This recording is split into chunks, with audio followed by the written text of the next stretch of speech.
शिवसेना उद्धव बाळासाहेब ठाकरे गटाचे शिवसेना उद्धव बाळासाहेब ठाकरे पक्षाचे पक्षप्रमुख उद्धव ठाकरे कालपासून परभणी दौऱ्यावरती आहेत।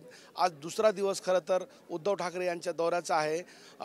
परभणीच्या मानवत तालुक्यातील ताडबोरगाव या ठिकाणी उद्धव ठाकरे शेतकऱ्यांसोबत संवाद साधणार आहे। आपण या ठिकाणी पाहतोय मोठ्या प्रमाणावर शेतकरी या ठिकाणी जमलेले आहेत, संवाद याच ठिकाणी साधणार आहेत। खरं तर मंदिर आहे आणि या मंदिराच्या शेजारी अशा प्रकारे हे टेंट उभारण्यात आलेलं आहे आणि या ठिकाणी शेतकरी आता हळूहळू जमायला सुरुवात होत आहे। आपण शेतकऱ्यांसोबत संवाद साधू। भैया मला सांगा, उद्धव ठाकरे येत आहेत, कशी स्थिती आहे गावातील शेतकऱ्यांची? शेतकऱ्याची स्थिती फार बिकट आहे आणि पाणी पाऊस जास्त झाल्यामुळं एक तर हमी भाव कुठला नाही, कापसाला भाव नाही, एक तर उतारा नाही आणि हे सरकार आल्यापासून शेतकऱ्याची खूप दैनंदिन अवस्था झालेली आहे। सरकार तर मध्ये मोठा पॅकेज जाहीर केला, काही पॅकेज नाही, बोलायचं भातन बोलायचीच कडी आहे त्याची, बाकी द्यायला तर काहीच नाही। काय मिळालं पॅकेज? नाही साहेब, काहीच मिळालं नाही। आमच्या 28,000 घेतले जी साहेब GST मधून, काय दिलं त्यानं आम्हाला? काहीच नाही दिलं। एक तर लाईट नाही आहे शेतकऱ्याला, 7 जून पासून लाईट नाही आहे शेतातली। काय करणार आम्ही सांगा? आमचे ढोरं वासरं कसे पाणी पाजवायचे, काय करायचे? यायला रोजचे 200 रुपये देणं लागते साहेब, ड्यू टाकले की कवरूक द्यायचे आम्ही शेतकऱ्यांना। आमची अवस्थाच नाही साहेब पैसे द्यायची, तर काय करणार आम्ही सांगा ना तुम्ही? काय उद्धव ठाकरे येत आहेत, काय सांगाल कशी परिस्थिती? जमीन जी खरडून गेली ती रोजगार हमीतून न देता असे थेट शेतकऱ्याला पैसे द्यायला पाहिजेत अशी आमची इच्छा आहे। रोजगार हमीतून पैसे शासनानं देणार आहेत ना ते 3.5 लाख काहीतरी, तर ते थेट शेतकऱ्याला द्यायला पाहिजेत अशी आमची इच्छा आहे। कारण या पावसाळ्यामध्ये किती मोठं नुकसान होतं गावामध्ये? लय नुकसान झालं साहेब। असं ती नदी आमची महाप्रलय झाला, सगळे लोक परेशान। कुठली नदी आहे तुमच्या भागात? ते गावात ही दिसायला छोटीच आहे, पण महाप्रलय झाला त्या नदीनं। सगळं आमचं गाव मंदिरापर्यंत पाणी लागलं होतं, इद्रोक अक्षरशः इद्रोक पाणी आलं। मग शासनाची मदत मिळाली की? मदत काय 7,000 काय होतं साहेब? फवारायला भाव तितकी, एकदा औषध घेतलं की 2 एकरात तितकं चाललंय। एका बॅगची किंमत आहे साहेब, एकाच बॅगची किंमत आहे तितकी 7,000 रुपये। 2,000 रुपयाला बॅगच आहे साहेब खताची। सोयाबीनचं नुकसान आहे मामा? अहो सोयाबीनचं नुकसान काय, इथं आता सगळं बुरा येऊन गेला त्या सोयाबीनला, काहीच नाही पदरामध्ये पडलं, सगळं ओलं कच्चा नेऊन घातलं। त्या ठाकरे साहेबाच्या काळामध्ये 7,000 रुपये भाव होता सोयाबीनला।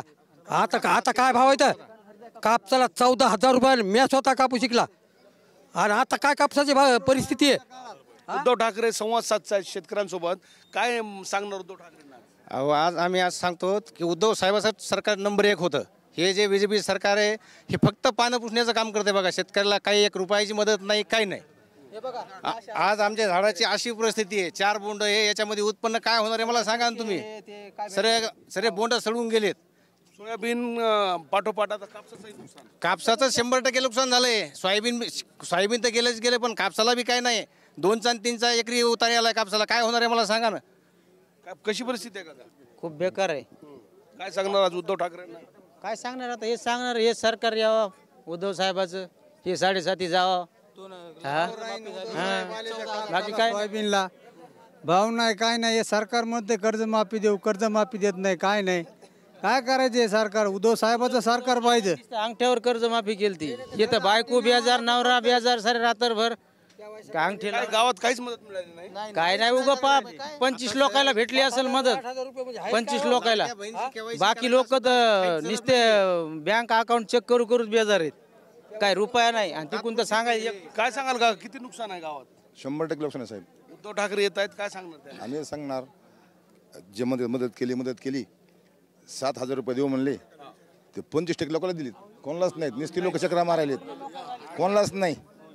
काय सरकार तर म्हणते इतिहासातला सर्वात मोठा पॅकेज दिला, काहीच नाही पॅकेज मोठा, कागदोपत्री फक्त ते शेतकऱ्याच्या पदरात काहीच नाही, पॅकेज नाही।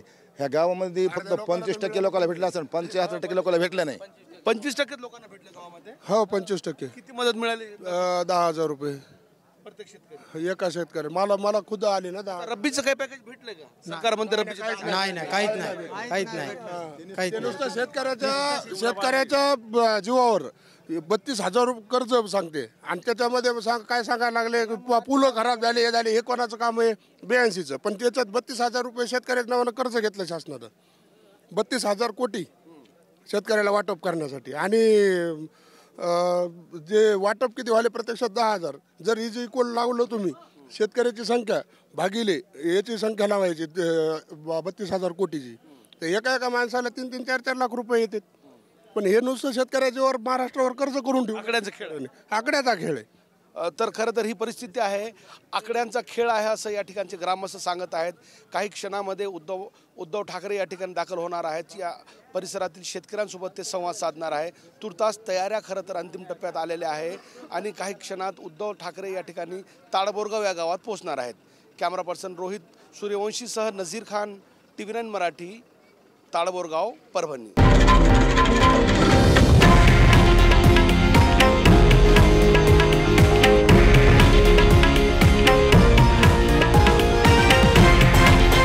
हे आहे देशातील नंबर 1 न्यूज नेटवर्क आणि आपण पाहत आहात TV9 मराठी, एकमेव.